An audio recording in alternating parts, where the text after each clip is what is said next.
और शिवपाल यादव से जुड़ी एक बड़ी खबर आ रही है। शिवपाल ने अखिलेश यादव से गठबंधन पर तौबा कर लिया है।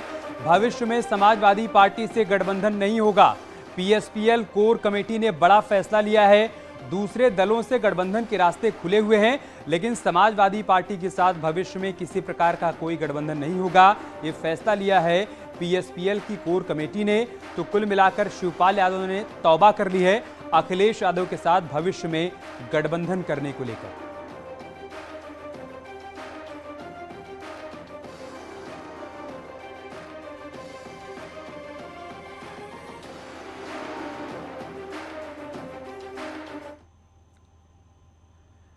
इसके अलावा अखिलेश यादव और उनकी पार्टी को अपर्णा यादव ने भी नसीहत दी है। तो वहीं महिला अपराध के मामले में लगातार हो रहे एक्शन पर सीएम योगी की तारीफ भी की। उत्तर प्रदेश में एनसीआरबी के डाटा जो आए हैं उनमें तकरीबन 8000 मामलों में महिलाओं को बेहतर न्याय मिला है। कई राज्यों की तुलना में उत्तर प्रदेश अग्रणी है और इन्हीं तमाम मुद्दों पर बातचीत करने के लिए हमारे साथ भाजपा नेता अपर्णा यादव जी हैं।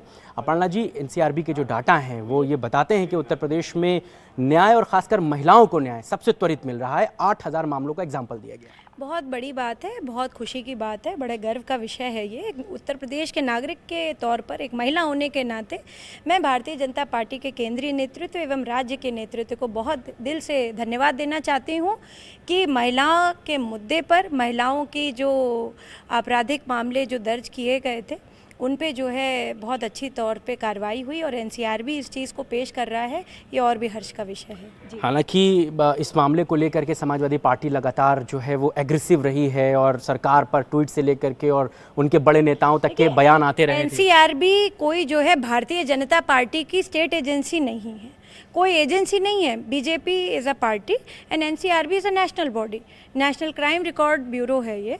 तो पहले भी विपक्ष जो है भारतीय जनता पार्टी पे एनसीआरबी के ही डेटा को लेकर के हमला करता था और हवाला देता था कि इतना है, इतना क्राइम है, इतना ये है, इतना वो है। अब जब एनसीआरबी ही खुद बोल रहा है तो उसको मानना चाहिए ना। इसका मतलब है प्रदेश में चीज़ें सुधरी हैं, सुधार की तरफ आई हैं। और 8000 मामला सुनवाई करना, उस पर जो है दंड देना, ये बहुत बड़ा बात है। आप सोचिए ना, 8000 तो केसेस हैं, कितनी फैमिलीज इफेक्ट हुई होंगी। जुडिशरी मामले में भी तेजी दिखाई गई, तभी बहुत बड़ी बात है ये and it's a commendable job, बड़ा एग्जाम्प्लिफाइंग है ये। नोएडा में जो त्यागी जी हैं, जिन पर अभद्र भाषा को लेकर के समाजवादी पार्टी बड़ी एग्रेसिव रही और तमाम तरीके के आरोप लगाए, आज समाजवादी पार्टी का डेलीगेशन उनकी पत्नी से मिलने गया है। एक बात यह है, लेकिन दूसरी बात यह है कि त्यागी जी ने जिस महिला पर गाली गलौज की थी उससे मिलने कोई नहीं गया। देखिए, ये बड़े अजीब सी बात है कि पहले विपक्ष ही, मैं सपा की ही बात नहीं करूंगी, कांग्रेस भी इसमें शामिल थी और भी पार्टीज इसमें शामिल थी। विपक्ष पे जितने लोग हैं उन्होंने पहले ये बात बोली थी कि भाई त्यागी जी भारतीय जनता पार्टी के नेता हैं, उन्होंने इस प्रकार का आचरण क्यों किया, इस तरीके की भद्दी टिप्पणी क्यों करी। जब भारतीय जनता पार्टी ने उनकी तरफ एक्शन लिया, जब उनकी गिरफ्तारी हुई, तो उनकी ही पत्नी की तरफ जो है वो लोग डेलीगेशन भेज रहे हैं। तो मैं समझती हूँ कि ये दोहरा चेहरा, समाज बहुत ज़्यादा मुझे लगता है कि समझदार है और उत्तर प्रदेश का तो ख़ास तौर पर बहुत समझदार है। इसकी नस नस में राजनीति बसती है हर व्यक्ति के।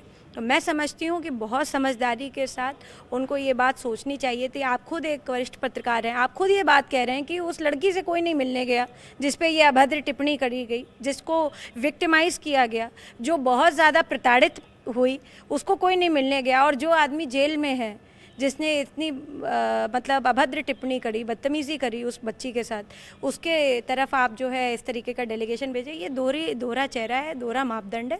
It is not required and I think जो भी गलत काम करे, वो किसी भी पार्टी का हो, केंद्रीय नेतृत्व ने बहुत ही तय कर लिया था पहले से ही कि कोई भी आपराधिक छवि या किसी भी तरीके की, इस तरीके की अभद्र टिप्पणी करेगा, वो भारतीय जनता पार्टी का कार्यकर्ता हो या उच्च स्तरीय नेता हो, उसके खिलाफ एक्शन होगा। और वो भारतीय जनता पार्टी ने कहा, हमारी पार्टी में कथनी करनी में कोई भी विवाद नहीं है।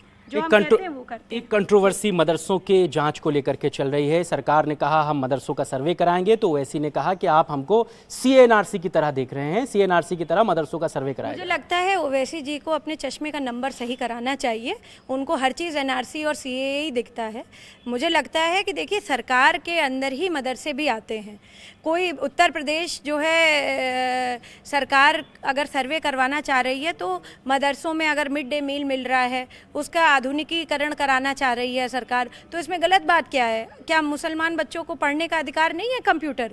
क्या उनको अधिकार नहीं है कि वो अच्छी शिक्षा प्राप्त कर सकें? क्या उनको अधिकार नहीं है कि वो बोर्ड से जुड़ जाएं? क्या उनको अधिकार नहीं है कि उनको अच्छा खाना मिले? तो ओवैसी जी को इतनी परेशानी क्यों हो रही है? इसका मतलब है कि उनके दिमाग में हमेशा देश के प्रति विरोधात्मक बात चलती है। तो मैं ये बात कहना चाहती हूँ आपके चैनल के माध्यम से कि इस तरीके की जो है बच्चों के भविष्य के साथ अपनी राजनीति गर्म करने के लिए ये काम ना करें, ये अच्छी बात नहीं है। बात करने के लिए शुक्रिया। अपर्णा हमारे साथ थी और वो सीधे तौर पर कहती हैं कि तमाम तरीके से मदरसों को लेकर के जो पॉलिटिक्स हो रही है वो ठीक नहीं है। वो ऐसी बच्चों के कंधों पर बंदूक रखकर चला रहे हैं, उत्तर प्रदेश में सियासत कर रहे हैं, साथ ही साथ एनसीआरबी के डाटे में वो उत्तर प्रदेश की सरकार की पीठ थपथपाती हैं। कैमरा पर्सन शरद तिवारी के साथ मोहम्मद शबाब, न्यूज़ 18 लखनऊ।